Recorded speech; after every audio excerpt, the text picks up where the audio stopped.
오늘도 예배하는 모든 성도님들과 가정 위에 주님의 축복이 함께하기를 빕니다. 우리가 사용하는 말에는 특별한 상황을 강조하기 위해서 때로는 말을 좀 반어법적으로 사용할 때가 있지요. 그래서 그 말의 맥락과 의미들을 살피지 아니하면 왜 이런 말을 했을까 제대로 파악하지 못할 뿐만 아니라 또 말을 오해하는 경우들이 있기도 합니다. 사람들이 많이 사용하는 말들 중에 무의식적으로도 많이 사용하는데요. 죽고 싶다 이런 말 많이 하죠. 여러분 그럴 때 없나요? 우리가 언제 죽고 싶다 뭐 이렇게 얘기할 때가 있나요? 속상한 일이 있을 때 그냥 너무 속상하다는 걸 표현을 죽고 싶다 뭐 이렇게 표현하죠. 너무 힘든 일이 있을 때에 또 정말 어떤 문제가 뜻하지 않은 문제가 발생됐을 때에 그걸 어떻게 헤쳐나가야 되는데 감당되지 않으니까 죽고 싶다 뭐 이렇게 말할 때가 있습니다. 우리가 때로는 또 반대적인 경우도 있죠. 이렇게 상황이 나의 마음을 좀 어둡게 하고 힘들게 할 때에 표현되는 말이기도 하지만 때로는 반대적으로 너무 기쁠 때도 그럴 때 그 말하지 않나요? 너무 좋아서 죽겠다, 죽고 싶다 뭐 이렇게 얘기할 때도 있어요. 너무 사랑스러워서 죽고 싶다. 어떤 때는 밥을 잔뜩 먹고 배 터져 죽겠다 뭐 이렇게 얘기할 때도 있습니다. 사람이 뭔가 만족스럽고 마음이 기쁘고 좋은 일인데 그게 너무 기쁘니까 그 표현을 죽고 싶다는 말로 표현하죠. 그 말에는 이렇게 이중적인 의미가 있어요. 어떤 맥락과 상황에 따라서 말하느냐에 따라서 다르죠. 손주를 본 사람들은 할머니 할아버지들은 손주만 보면 그냥 어쩔 줄 몰라 죽고 싶다 할 정도로 그냥 이렇게 표현하는 경우들도 많이 있지요. 그런데 상황에 따라서 사람들이 이렇게 다르게 표현하기도 하지만 같은 상황인데 똑같은 상황인데도 불구하고 어떤 사람에 따라서 다르게 또 말하는 경우들이 있지요. 속상하고 억울하고 견딜 수 없는 고통스러움을 똑같이 당함에도 불구하고 어떤 사람은 그 상황에 못 견뎌서 힘들어 죽겠다, 속상해 죽겠다, 억울해서 죽고 싶다 뭐 이렇게 얘기하는 사람이 있는가 하면 하나님을 믿는 사람들은 그런 상황 속에서도 그렇게 이야기하지 않죠. 세상 사람들 또 그냥 자기 기분에 따라 살아가는 사람들에게서는 그런 모든 상황을 감당할 수 없어 그렇게 표현하지만 믿음을 가지고 있는 사람들은 그렇게 이야기하지 않고 기도하고 찬양합니다. 그렇지 않나요? 정말 내게 믿음이 있다면 그 순간에 누구나 다 똑같이 겪는 상황이지만 하나님을 믿기 때문에 그 순간은 하나님께 기도하는 겁니다. 주님 도와주옵소서, 주님 살려주옵소서, 주님 나를 긍휼히 여겨주옵소서. 우리는 기도할 수 있는 거죠. 주님 내가 너무 힘겹고 어떻게 하고 싶은데 너무 아파서 힘들어 죽겠는데 주님 나를 좀 도와주소서. 주님 오셔서 치료하여 주옵소서. 이렇게 우리가 기도합니다. 어떤 경우에는 찬양을 하죠. 내가 가장 좋아하는 그 찬양을 신나게 막 부릅니다. 그러면 상황은 변화되지 않았는데 찬양하면서 내 마음이 평안해지게 되죠. 그리고 담대해지게 됩니다. 그리고 하나님이 분명히 나와 함께 하신다 하는 믿음을 갖게 되는 줄로 믿습니다. 여러분 이러한 사람들이 진정으로 믿음을 가진 사람들이요 하나님을 믿는 사람들인 줄로 압니다. 오늘 바울과 실라가 이런 사람들이었어요. 우리에게 어떤 상황 속에도 기도와 찬양을 그 찬양이 우리에게 주는 능력과 비결이 무엇인지를 말씀하고 있습니다. 오늘 이 시간 저 여러분이 바울과 실라를 통해서 이들에게 보여줬던 기도와 찬송 속에 나타났던 모습을 우리가 함께 교훈으로 삼고 깨닫고 또 우리도 삶에서 믿음의 지혜를 마음껏 발휘할 수 있는 저 여러분 되시기를 주의 이름으로 축복합니다. 첫 번째로 기도와 찬송은 하나님의 크신 계획을 붙들 수 있는 힘을 줍니다. 기도와 찬송하는 사람들은 하나님의 더 높고 크고 위대하신 계획이 있다는 것을 바라보게 되는 거죠. 우리는 지난 주일에 말씀 나누면서 성령께서 막으시고 또 예수의 영이 허락하지 않는 때도 있다는 것을 말씀을 통해 깨달았습니다. 반면에 사탄의 공격도 있다는 것을 말씀을 함께 나누기도 했죠. 분명히 바울의 2차 전도 여행이 소아시아가 아니라 유럽의 첫 관문이 마게도니아로 가게 하신 것은 바울이 가지고 있는 계획보다 하나님의 계획이 더 크다는 것을 이미 갖고 계시다는 것을 알았기 때문입니다. 무엇보다도 그 선교 여행을 통해서 바울은 목숨을 걸고 지켜주고 싶고 무엇이든지 함께 나누고 싶은 진짜 동지들을 얻었습니다. 같은 하나님을 믿는 정말 함께 하고 싶은 그런 동지들, 동역자들을 얻은 거죠. 실라와 디모데, 누가를 만나게 된 겁니다. 또 바울이 환상 중에 마게도냐로 건너와 우리를 도우라 하는 사람, 그 사람 중에 하나가 바로 루디아 아니었겠습니까? 루디아는 바울을 통해 예수님을 영접하고 또 그의 집이 교회가 됩니다. 그래서 빌립보 교회가 되는 거죠. 유럽의 첫 관문인 빌립보의 교회가 처음으로 세워지게 된 겁니다. 하나님은 이렇게 때로는 바울이 계획했던 것을 막으시고 하나님이 원하시는 더 크고 위대한 놀라운 계획으로 인도해 주셨다는 것을 우리가 말씀을 통해 깨닫게 되었습니다. 아마 기독교 역사 속에서 이 순간 바울이 하나님의 계획을 무시하고 자기들이 갖고 있는 그 생각을 고집했다면 아마 기독교는 유대교의 한 종파, 작은 종파로 남아있을지 모릅니다. 바울을 통해서 기독교는 유대교의 한 분파가 아니라 세계의 종교가 된 겁니다. 세계를 품고 세계를 하나님의 자녀로 삼는, 더 이상 이제는 하나님 백성이 유대인이라고 하는 좁은 울타리에 갇혀있지 아니하고 누구든지 예수를 주로 믿는 사람들은 하나님의 자녀가 되는 권세를 주시는, 그 복음을 전하는 세계 모든 사람들이 다 하나님의 자녀가 되는 길이 열려지게 된 겁니다. 하나님의 놀라운 계획이었고 이미 예수님께서 땅끝까지 이르러 내 증인이 되리라고 하는 말씀을 하나님이 이루어가고 계셨던 것을 우리가 깨닫게 되는 겁니다. 그런데 오늘 본문에서 저와 여러분이 만나는 바울과 실라가 감옥에 갇힌 것은 성령이 막으신 것도 아니고 예수의 영이 허락하지 아니하신 것도 아니죠. 이미 성령의 인도하심 따라 이미 빌립보에 와서 복음 전하고 루디아의 집을 근거지로 해서 날마다 기도하고 만나는 사람들의 복음을 전할 수 있는 기회를 찾고 있었던 겁니다. 그런데 바울과 실라가 지금 어떤 상황에 있나요? 감옥에 갇히게 됐습니다. 이건 누가 보더라도 감옥에 갇힌 것은 하나님이 막으신 것이 아니라 하나님이 감옥에 가두도록 하신 것이 아니라 마귀의 공격이었다는 것을 알게 됩니다. 바울과 실라는 옷이 찢기고 매를 너무 많이 맞아서 육신이 굉장히 힘들었습니다. 그런데도 불구하고 감옥에 갇혀야만 합니다. 심지어는 발에 차고가 든든히 채워져서 자유롭게 막 감옥 안에서도 돌아다닐 수가 없는 그런 상황에 있는 거죠. 사탄의 공격이었습니다. 여러분, 이런 예상치 못한 상황이라면 하나님을 믿는 사람임에도 불구하고 믿음을 붙들고 있지 아니하면 우리는 이런 상황 속에서 실망하게 되죠. 야, 하나님 뜻대로 하나님 인도하신 대로 여기까지 왔는데 왜 이런 어려운 일을 당해야 하나 하고 불평하기 쉽습니다. 오히려 하나님을 향해 어떤 사람들은 화를 내기도 합니다.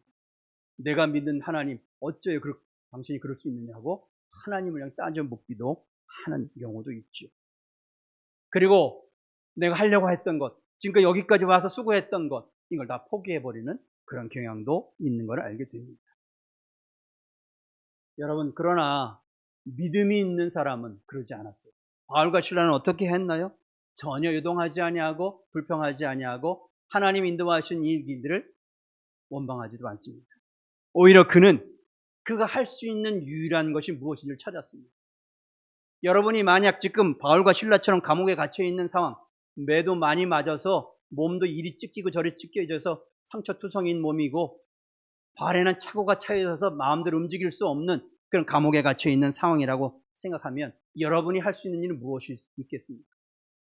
바울은, 실라는 그 순간 우리가 할 수 있는 일은 기도하는 일이구나.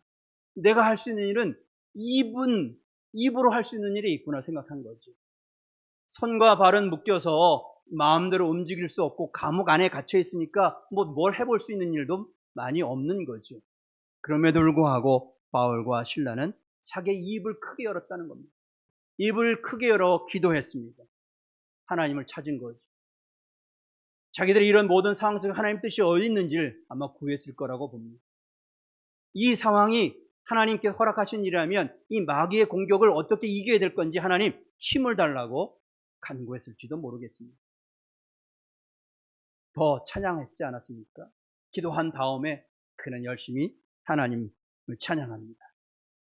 온 마음을 다하여 찬양하는 거죠. 찬양은 곡조 있는 기도라고 말한 것처럼 기도의 연장이었던 것이죠. 그는 찬양하면서 마음을 담대하게 붙들고 하나님을 의지했던 걸 보게 됩니다.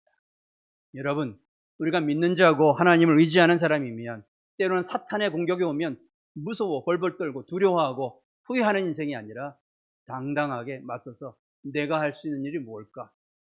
내가 이 시간 하나님께 영광 돌릴 수 있는 길이 무엇인가 찾아야 하는 겁니다. 그것이 유일한 것이 기도하는 일이라면, 입을 여는 거라면, 만약 입까지도 주리를 틀어가지고 말하지 못하게 한다면 어떻게 해야 되겠습니까? 여러분 그런 상황이면 말도 못하게 막 이렇게 막아놨어요. 그러면 어떻게 해야 되나요? 속으로 찬양하면 되죠. 속으로. 마음이 속상하고 마음 화가 나면 속으로 찬양하면 되잖아요. 속으로. 내가 할 수 있는 일이 뭘까? 하는 게 중요해요. 여러분, 사탄의 공격일 때 우리를 실망하는 그런 거에 넘어가지 마시기 바랍니다. 내가 하는 일, 지금 해왔던 일, 하나님 허락하신 일이고 이 일이 선한 일이고 옳은 일이라면 계속 그 길을 기꺼이 해야 하는 겁니다. 후회하거나 뒤로 물러서거나 그럴 필요가 없는 거죠. 저는 한국 기독교 역사를 돌아보면 바울과 신라같이 그렇게 믿음의 산 증인되었던 분들이 많이 있었던 걸 우리는 잘 압니다. 그 중에 대표적인 사람이 부산에서 활동했던 장기려 선생님이라고 할 수 있겠습니다. 그분은 부산 영도 앞바다에서 당시에 6.25 전쟁으로 인해서 피난민들이 밀려와 판잣집이 줄비하던 그 시절이었습니다. 그는 허름한 건물 한켠에 작은 진료소를 엽니다. 그리고 진료소의 이름을 뭐라고 붙이냐면 청십자 의원이라고 붙였습니다. 이 청이라고 하는 말을 붙인 건 하늘을 뜻하고 십자는 십자가를 의미했습니다. 그러니까 병원은 단지 치료하는 곳이 아니라 하늘의 사랑을 땅에 내려오는 통로가 되기 위해 하나님의 사랑을 전하는 장소가 되기를 원했던 겁니다. 그러나 하루는 폐렴에 걸린 아이를 데리고 한 어머니가 찾아옵니다. 돈 한 푼 없는 가난한 여인이었습니다. 눈치 보며 문 앞에 망설이다가 들어오지 못하고 돌아가려는 찰나에 장 선생님이 그 모녀를 보더니 붙듭니다. 그리고 이야기하죠. 걱정 마세요. 치료받고 가면 좋겠어요. 하고 그들을 진료소 안으로 들여옵니다. 그리고 그를 잘 치료해서 낫게 해주죠. 얼마나 좋은 일입니까? 기쁜 일이고 선한 일입니다. 근데 이것이 소문이 나기 시작했습니다. 아, 돈 없어도 치료해주는 의사가 있다. 그러니까 그 동네에 가난한 모든 사람들이 다 찾아오기 시작하는 겁니다. 심지어는 전국 방방곡곡에 있는 다른 사람들도 돈이 없어서 진료를 못 받는 분들도 다 이 청십자 의원에 찾아오게 되었던 거죠. 그러니까 문제가 되기 시작했습니다. 의원을 차리고 이미 병원을 운영하던 다른 사람들에게 손해가 되기 시작한 거죠. 그래서 고발하기 시작을 합니다. 불법 진료하는 곳이요. 방공법 위반이라고 하는 혐의로 이분을 고소하게 됩니다. 그래서 의료법과 방공법에 저촉이 된다는 명분 아래 이분이 큰 고초를 당하게 되죠. 법정에서 법 재판을 받게 되고 재판을 받는 과정 중에서도 그가 앞으로 이런 일을 하지 않으면 석방하겠다는 그런 말도 하지만 장 선생님은 전혀 요동하지 않습니다. 주변의 사람들이 이제 그만하면 좋겠다, 고초당하지 않으면 좋겠다 이렇게 조언하는 많은 이야기가 있음에도 불구하고 장 선생님은 전혀 요동하지 않습니다. 얼마나 억울하냐 속상하냐 하고 부채질하는 사람들이 있었지만 그들을 만류합니다. 그리고 오히려 그들에게 조용하지만 단호하게 대답을 합니다. 나는 속상하지도 않고 억울하지도 않습니다. 나는 예수님의 십자가를 지켰을 뿐입니다. 나는 다만 사랑을 실천하려고 노력했을 뿐입니다. 내가 할 수 있는 일이 오직 이것이기에 하나님의 사랑을 필요한 이들에게 나눠주는 일이 유일하기에 나는 일을 했습니다. 담대하게 그 이야기를 이렇게 고백을 합니다. 법정 싸움을 하면서도 진료를 멈추지 않았습니다. 주변에 있는 많은 사람들의 이 진심을 알아주면서 결국은 무죄가 되었고, 또 이 운동은 점점 많은 이들에게 소문이 나서 한국 의료복지 운동을 일으키는 그런 어떤 새로운 씨앗이 되었던 것을 알게 됩니다. 우리가 교회에서 또 믿음의 길을 걸어갈 때에 하나님의 뜻을 세우고 하나님 기쁘게 하다가 사탄의 공격을 받을 때가 있는 거죠. 그럴 때 우리는 더 기도하고 찬양하며 싸워 이기면 됩니다. 이기면, 마귀를 대적해서 이기면 그보다 더 강한 능력을 얻게 되어 있습니다. 마귀의 패배에서 넘치면 옛 믿음으로 다시 돌아가지만 나의 믿음의 정도에 싸워 이기면 한 걸음 더 높은 믿음을 갖게 되어 있습니다. 하나님이 우리를 사용하시는 방법인 거죠. 두 번째로 오늘 바울과 실라를 통해서 그들이 기도할 때에 기도하는 순간 그들의 마음을 붙들게 했습니다. 그래서 기도와 찬송은 헛되고 부질없는 생각에 빠지지 않도록 보호해 줍니다. 속상하고 억울한 일 당할 때 우리가 쉽게 무너지는 건 사탄이 계속해서 생각들을 주입시켜줍니다. 여러분, 어려운 일고 속상할 생각하면 여러분의 머리가 어떻게 복잡하지 않나요? 온갖 잡생각이 들 때가 많이 있지 않습니까? 바울과 실라가 감옥에 갇히게 된 이유를 생각해 보면 무슨 이유가 때문에 그랬나요? 그들은 귀신 들린 여종에게 귀신을 쫓아내어 온전케 한 아주 좋은 일을 했을 뿐입니다. 그럼에도 불구하고 그들은 감옥에 갇힐 수밖에 없었죠. 바울 일행이 기도하러 가는 곳으로 가는데 점치는 귀신 들린 여종을 만나는데 이 여종이 날마다 바울을 따라다니면서 이렇게 이야기합니다. 하나님의 종으로 구원의 길을 너에게 전하는 자라. 여러분, 이 귀신 들린 여종이 하는 말을 들어보면 하나님의 종으로 구원의 길을 너에게 전하는 자라. 얼핏 생각해보면 이 말에 틀린 말이 없죠. 바울이 하나님의 종으로서 구원의 길을 이제 전하겠다, 그렇게 온 자라라고는 바울이 왜 우리에게 여기에 왔는지를 이 여종이 먼저 알고 그걸 밝힌 겁니다. 흠잡을 데 없는 말인데, 그런데 그러면 좋아할 것 같은데 성경을 가만히 보니까 18절의 말씀 보니까 바울이 심히 괴로웠다라고 말합니다. 이상하지 않나요? 바울 보고 야, 이분이 이제 하나님의 종으로서 구원의 소식을 전하게 온 분이라고 막 얘기하면 막 좋아할 것 같은데 바울은 너무 귀찮고 너무 싫었다는 거예요. 괴로웠다고 얘기합니다. 왜 그럴까요? 이게 반어법적인 의미가 있는 거예요. 이 여종이 이 말을 했지만 이 말에는 진심이 담겨서 바울을 높이려고 하는 의도가 아니에요. 한마디로 표현하면 비아냥거리는 겁니다. 지금 귀신이 이 여종을 조종해서 바울의 하나님이라 하는 것을 막 비아냥거리는 거예요. 조롱하는 거예요. 한마디로 표현하면 너 하나님의 사람이냐? 하나님 능력 보여봐. 이렇게 따지고 묻는 거예요. 그 말투인 거예요. 너 교회 다니는 사람이냐? 그럼 교회 다니는 모습 보여줘. 뭐가 잘 되는 일이 있어야 되는 거 아니냐? 너 하나님의 사람으로서의 증거를 우리에게 보여줘. 그럼 내가 한번 믿을까 생각해 볼게. 이런 이야기가 비슷한 거예요. 사람의 마음을 이렇게 뒤집어 놓는 그런 이야기였던 것이죠. 마치 예수님이 십자가에 달려 돌아가실 때에 그 십자가 밑에서 십자가 처형을 하던 그 사람들이 하는 이야기가 같은 이야기예요. 당시에 십자가에 매달려 돌아갔을 때에 그 형을 집행하는 관리와 군인들, 또 같이 십자가에 죽었던 강도 중에 한 사람이 한 말들이 있었습니다. 이 말들은, 관리들은 뭐라고 얘기했냐면 예수님을 향해 비웃으며 저가 남은 구원하였으니 만일 하나님이 택하신 자 그리스도이면 자신도 구원할지어다, 이렇게 얘기합니다. 군인들도 뭐라고 얘기하냐면 예수님을 희롱하면서 말하는데 내가 만일 유대인의 왕이면 내가 너를 구원하랴, 이렇게 얘기합니다. 또 강도 중에 한 강도도 뭐라고 얘기하냐면 예수님을 비방하면서 내가 그리스도 아니냐? 너와 우리를 구원하랴.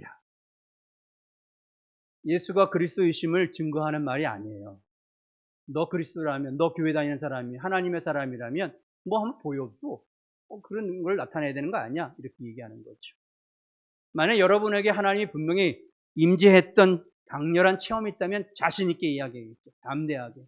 나 이렇게 변화시켰고 우리에게 이런 복을 주셨고 내 삶이 얼마나 행복하고 이걸 다 이야기할 수 있겠죠. 그런데 믿고 오랫동안 교회를 다녀도 삶에 큰 어떤 놀라운 기적과 같은 경험이 없는 분들이라면 흔들릴 수 있습니다. 내가 정말 그동안 잘 믿었는데 나의 삶에 어떤 증거가 있지?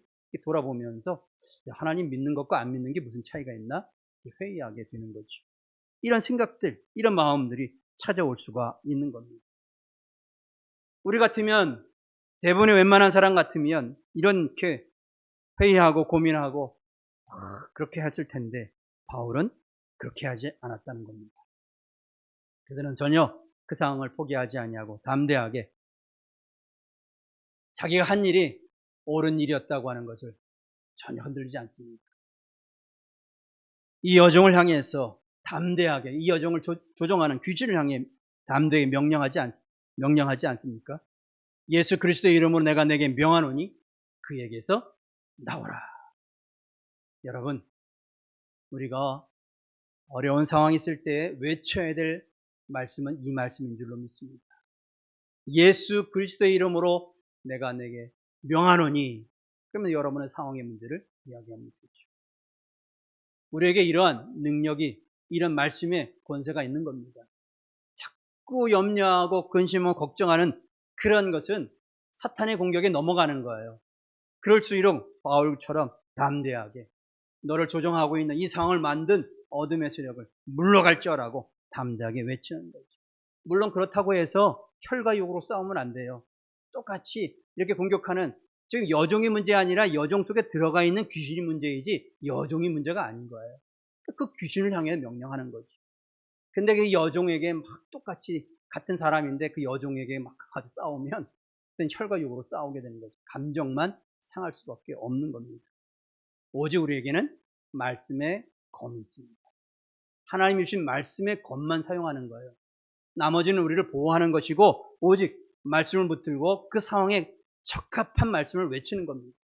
이것이 우리가 기도에 또 하나님의 능력 기적을 풀어가는 비결인 것을 깨달으시기를 바랍니다. 바울이 이 귀신을 쫓아내서 여종이 정신이 들게 하니까 얼마나 좋습니까? 사람 끝을 할 수가 있습니다. 한 영혼을 살린 거죠. 하나님의 이름을 높이고 막 찬양해야 될 텐데 바울이 기대한 것과는 전혀 다른 상황이 벌어지게 된 겁니다. 왜 그렇습니까? 이 여종을 이용해서 여종이 귀신 들려 점을 치니까 사람들이 있는 문제에 어떤 점을 치면서 앞날에 어떤 일이 있을 것인가를 예견하는 그런 능력을 귀신이 주었으니까 이걸 이용하는 그런 사람들이 있었던 거죠. 이 여종의 주인이 있었던 겁니다. 이 사람들에게 있어서는 여종은 단순히 돈벌이의 수단인 겁니다. 사람으로 본 게 아니에요. 이 여종이 귀신들을 고통받고 있고 사람 구실하지 못하는 건 관심이 없어요. 이 귀신이 점치는 것을 통해서 자기에게 이득이 되는 것만 관심이 있는 겁니다. 돈을 벌었는데 갑자기 이 여종이 귀신이 나가니까 점을 칠 수가 없는 거예요. 손해가 되게 됐던 거죠. 그러니까 이런 사람들이 들고 일어나기 시작한 겁니다. 여러분, 우리가 때로는 귀신에 의해서 우리의 생각을 빼앗겨버리는 경우도 있지만 때로는 귀신은 돈이라는 수단을 사용해서 우리를 사로잡기도 합니다. 돈이 하나님의 영광을 위한 수단이 아니라 돈이 사탄의 우리를 얽매게 만드는 수단이 되어 수도 있어요. 이 사람들은 지금 돈의 노예가 되어 있는 거예요. 사람을 사람답게 보지 않는 거예요. 그 여인이 얼마나 아플까 염려하지 않아요. 자기에게 이득이 되면 좀 더 많은 수익을 얻을 수 있으면 이 여기에만 관심 있었던 것이죠. 손해를 입게 되니까 화가 났습니다. 그러니까 이제 사람들을 선동하는 거예요. 막 모함, 바울과 실라를 붙들고 장터 관리기들이 찾아가서 막 모함하고 음해합니다. 뭐라고 음해합니까? 바울과 실라가 빌립보 성을 심히 요란하게 한다고 선동합니다. 바울과 실라가 지금 성을 막 요란하게 했나요? 이 귀신을 쫓아낸 것밖에 없어요. 그런데 이 사람들은 이 성을 막 요란하게 한다라고 막 선동했습니다. 관리들을 통해서 막 손은 배제를 하게 되고 이제 감옥에 가두게 된 게 누군 거죠. 특히 이들이 이렇게 음해했을 뿐만 아니라 유언비어를 퍼뜨렸을 뿐만 아니라 어떻게 얘기합니까? 백성들, 관리들, 무리들을 선동하기 위해서 이들은 아주 교묘한 방법을 씁니다. 인종차별적인 심리를 이용합니다. 성경 가만히 보세요. 바울과 실라가 유대인이라고 먼저 말합니다. 바울과 실라는 유대인이라. 왜 이들이 유대인이라는 정체를 밝혔을까요? 그런 다음에 로마 사람인 자신들을 포함해 우리 모두가 받지 못할 풍속을 전한다고 거짓 뉴스를 퍼뜨립니다. 빌립보의 지역은 지금 유럽의 첫 관문이었고 헬라인들이 사는 그런 지역이었습니다. 대부분의 사는 사람들이 로마인이었던 거예요. 그런데 16절, 17절에 보면 바울 일행이 기도하러 가고 귀신을 쫓아낼 때에 우리라고 말했습니다. 그러니까 바울 혼자 한 게 아니라 우리, 즉 실라와 디모데, 누가 이렇게 4명이서 같이 이 여정을 향해서 선포한 거예요. 그를 위해 기도한 겁니다. 동역한 거죠. 함께한 거예요. 그런데 감옥에 갇혀 있는 사람들은 누구죠? 2명인 바울과 실라밖에 없어요. 이들의 차이는 뭐냐면 유대인이냐 아니냐 여기에 구별되었던 거예요. 왜냐하면 지금 디모데와 누가는 유대인은 아니에요. 디모데의 경우는 어머니는 유대인이었고 아버지는 헬라인이었습니다. 그렇기 때문에 반쪽이었기 때문에 그는 유대인도 되기도 하지만 헬라인도 되기도 했던 거예요. 누가도 역시 마찬가지로 성경에는 정확하게 그의 신분에 대해 밝히고 있지는 않지만 유대인이 아닌 건 분명해요. 그가 로마인이었다는 건 분명하고요. 헬라 영향권에 있었던 거죠. 그러니까 자기 문명권에 있는 사람들은 정당한 법의 절차를 거치지 아니하면 감옥에 가둘 수가 없는 거예요. 4명 중에 2사람은 어떻게 할 수 없으니까 유대인이라는 벽을 쳐서 갈라치게 한 거죠. 이 2사람만 감옥에 넣어버린 겁니다. 여러분, 사탄이 이렇게 교묘합니다. 우리를 깜짝 모르게 넘어가게 만들어요. 우리가 생각하고 우리가 말하고 하는 모든 것들이 하나님으로부터 온 것인가 사탄으로부터 온 것인가 우리는 잘 구별해야 돼요. 지혜로운 사람이 되고 믿음의 사람이 되려면 이걸 구별하고 분별하는 능력을 가져야 합니다. 우리가 이런 것에 휩쓸리지 아니하면 우리는 잘못고 어두운 잘못된 길로 걸어갈 수밖에 없다는 것을 깨닫게 되는 거죠. 바울과 실라는 자기 스스로 생각할 때 이런 모든 상황을 돌아보면서 후회하고 아쉽고 그럴 수밖에 없는 그리고 4명이면 같이 들어와야 되는데 왜 우리만 잡혀왔어? 하고 이렇게 따지지도 않아요. 오히려 잘됐다고 하고 바깥에 있는 이들 때문에 오히려 우리에게 하나님이 도우심을 구할 수 있는 길을 찾게 되는 거죠. 그들이 할 수 있는 것은 자기 마음을 어둡게 하는 것 다 몰아내고 오직 기도와 찬송에 전념하였다는 겁니다. 왜냐하면 나의 마음을 지키기 위해서 하나님 주신 마음을 간직하기 위해서 바울은 그렇게 실라는 했던 겁니다. 마지막으로 기도와 찬송은 앞으로 하나님이 하실 일을 기대하게 합니다. 앞으로 하나님이 나에게 어떤 일을 허락하실지 좋은 것들을 상상하게 되는 거예요. 기도와 찬송은 사람이 하나님의 능력을 풀어놓는 방법인 것을 기억하시기 바랍니다. 하나님이 오늘 어떻게 역사하기를 바라면 반드시 기도하는 사람, 찬송하는 사람이 있는 거예요. 여러분들에게 어떤 좋은 일들이 생기고 문제가 하나님 기뻐하시는 일들이 있을 때 우연이라고 생각하지만 우연이 결코 아닙니다. 누군간 나를 위해 기도하고 있는 분이 계십니다. 저는 늘 지금까지 목회하면서 저희 양갑 어머님에게 늘 감사하고 있습니다. 이분들은 늘 저를 위해서, 저희 가정을 위해서 늘 기도하고 계세요. 그러니까 어떤 어려운 상황에도 그래도 이분들이 기도 때문에 이만큼 이런 상황이 있겠구나 이런 생각을 많이 합니다. 여러분 교회 안에서도 여러분 한 분 한 분을 위해서 기도하는 분들이 있는 겁니다. 중보기도하며 함께 그분들을 위해서 아픈 분들은 낫게 하기를 원하고 또 비즈니스적인 문제가 있는 분들은 그것이 해결되기를 바라고 또 자녀의 문제 또 사회적인 여러 문제 있으면 여러분들 그 문제를 중보기도자들에게 내놓으면 함께 기도하는 겁니다. 기도하는 사람을 통해 하나님의 능력이 풀어지는 줄로 믿습니다. 여러분이 마음에 믿어줘야 또 그런 기도를 부탁하지 않겠습니까? 그렇게 기도하면 함께 나누는 것이죠. 바울과 실라가 찬양하니까 이 찬양 소리가 감옥에 전 감옥에 퍼졌다는 겁니다. 한밤중입니다. 모든 사람이 잠을 자는 상황인데 이들은 전혀 잠을 자지 않고 찬양합니다. 찬양이 얼마나 은혜스러웠을까요? 같이 감옥에 갇혔던 사람들이 그 찬양을 들으면서 놀라지 않았을까요? 아마 이 찬양이 굉장히 위로가 됐고 힘을 주는 찬양이었을 거라고 여겨집니다. 만약에 찬양이 시끄러운 찬양이었다면 그 사람들이 난리치지 않았을까요? 그래서 찬양을 잘해야 돼요. 그래서 찬양팀들이 항상 고민이 많습니다. 이 찬양이 성도들의 마음을 기쁘게 하고 함께 찬양하도록 인도해야 되는데 막 속상하게 하면 찬양하지 못하는 마음, 그런 결과가 나오니까 힘들어요. 찬양하는데 잔잔하고 은혜스럽고 힘을 주게 하면 서로 성도들이 함께 찬양하려고 하죠. 함께 마음을 모으게 되는 것과 같습니다. 기도와 찬양하면서 하나님이 하실 일들을 기대하게 되는 겁니다. 우리가 비록 내 몸은 감옥에 갇혀 있지만 하나님은 나를 이렇게 인도했는데 여기에서 끝이 아닌 걸 분명하다는 걸 아는 거죠. 분명히 유럽으로 가게 했다면 분명히 다음 과정이 있지 않겠어요? 하나님 분명히 뭔가 새로운 일들이 있을 거라는 것을 마음에 붙드는 겁니다. 소망과 비전, 꿈, 내가 바라는 것 마음껏 날개를 피면서 상상하는 겁니다. 여러분 돈 안 드는 일인데 이건 마음껏 상상해도 되지 않아요? 같은 시간인데 귀한 시간인데 막 속상하고 마음 아파하기보다는 그 시간에 하나님이 어떤 일을 도우실 것인가, 하나님이 펼쳐갈 일이 무엇일까 이렇게 기대하면서 막 꿈꾸고 상상해보면 얼마나 기분이 좋겠어요. 바울이 그렇게 했다는 겁니다. 물론 감옥에 풀어줘서 이런 기도를 한 것 같지는 않아요. 하나님 우리 너무 억울하니까 이 문제 해결해 주세요 이렇게 기도한 것 같지는 않아요. 왜 그렇습니까? 바울이 감옥 문이 다 열리고 풀어졌는데도 도망가지 않아요. 그러니까 분명히 바울의 기도는 감옥에 풀려다는 기도에 여기에 머물러 있는 건 아니었어요. 하나님 뜻이 어떻게 펼쳐질 것을 기대했던 거죠.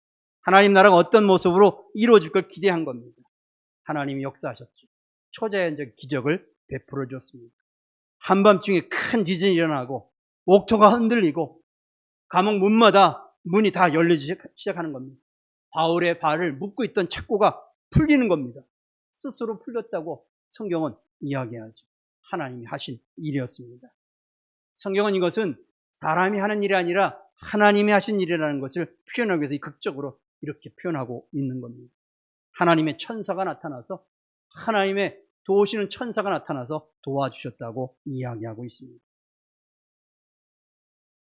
하나님은 단순히 바울에게 이렇게 초자연적인 능력을 베푸신 걸 끝나는 것이 아니라 감옥에 풀려나는 것에 목적이 있지 아니한 것을 알았기 때문에 바울은 도망가지 않고 그 자리에 있었습니다.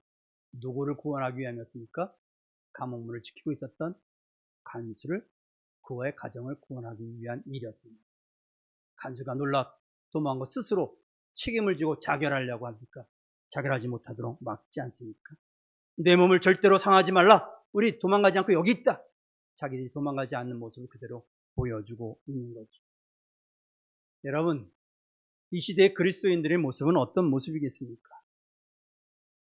진짜 내 이익이 먼저이고 앞서는 사람이 그리스도인이겠습니까? 아니면 하나님의 능력이, 하나님의 사랑이 증거되기 위해서, 그래서 그를 위해서 애쓰는 사람이 그리스도인이겠습니까? 충분하게 나 혼자 도망갈 수 있는 상황임에도 불구하고 도망가지 아니하고 그대로 머물러 있습니다. 다시 감옥에 갇힐지 몰라요. 상황이 진압돼서 다시 갇힐 수 있는 상황임에도 불구하고 흔들리지 않고 그대로 머물러 있습니다. 왜냐하면 문을 지키고 있던 간수가 앞으로 다가올 일에 염두가 되니까 그를 구원하기 위해서 그를 배려하는, 그의 마음을, 그의 가정을 이해하는 마음을 갖게 되었다는 겁니다. 이 시대의 그리스도인은 물론 내 이익도 되고 다른 사람들의 이익도 되면 가장 좋습니다.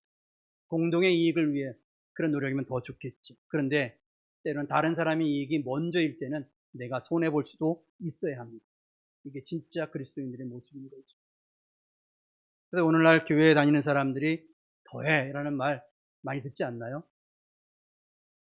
저는 많이 들었어요. 교회 다니는 사람들이 더한 것 같아, 더 지독한 것 같아, 더 부든세인 것 같고, 더 약삽하고, 더 문제 많아.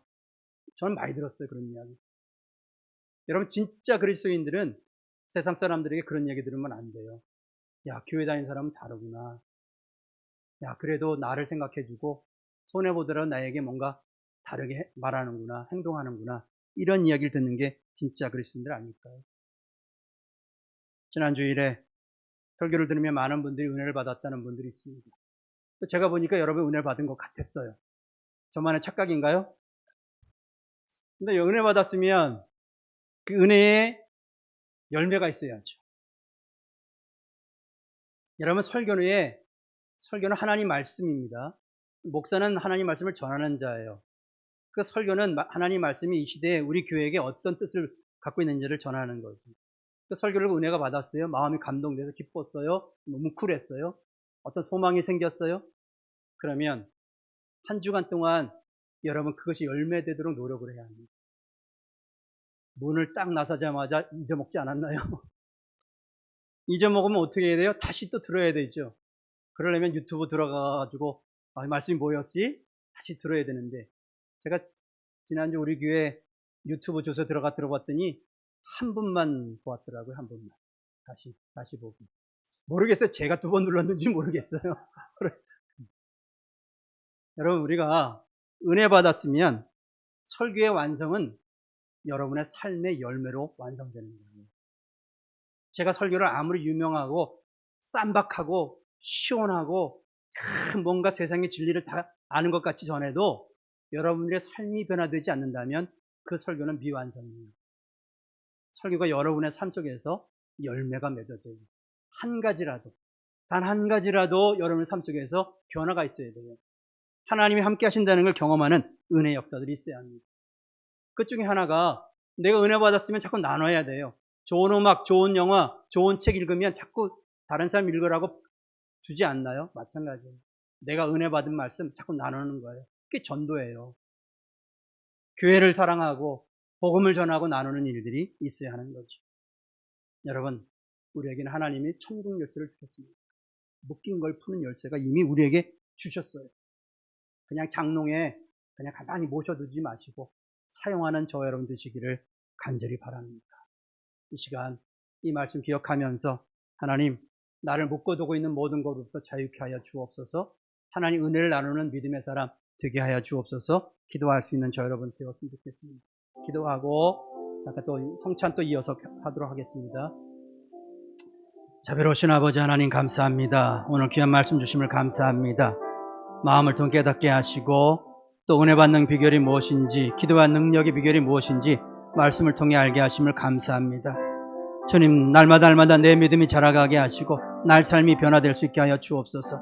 반복되어지는 저희들 삶이 아니라 한 걸음 한 걸음 주님 기뻐하시는 모습으로 하나님 성숙한 그리스도인다운 모습, 진짜 그리스도인다운 모습, 세상 사람들이 깜짝 놀랄 만한 아버지 진짜 예수를 믿는 사람들 되어지게 하여 주옵소서. 나 자신이 먼저 변화되어지기를 원합니다. 우리 교회가 달라지기를 원합니다. 우리 교회가 진정으로 하나님 성령이 임하는 교회가 되어지고 그 사랑을 나누는 교회 되어지기를 원합니다. 주님 축복하여 주시옵소서. 새롭게 해주시기를 원합니다. 주의 능력으로 붙들어 주옵소서. 감사함 예수님의 이름으로 기도드립니다. 자비로우신 아버지 하나님, 바울과 실라의 믿음을 본받게 하여 주옵소서.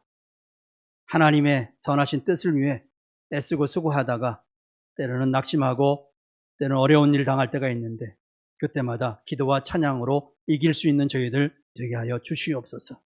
하나님이 더 크고 더 위대한 놀라운 일들을 이미 계획하고 계신 것을 알게 하시고 나를 통해 이뤄가실 하나님의 능력, 초자연적 기적, 나의 삶을 통해서 하나님의 사람으로 드러내는 그런 정말 신기하고 놀라운 일들이 생겨날 수 있도록 축복하여 주시옵소서.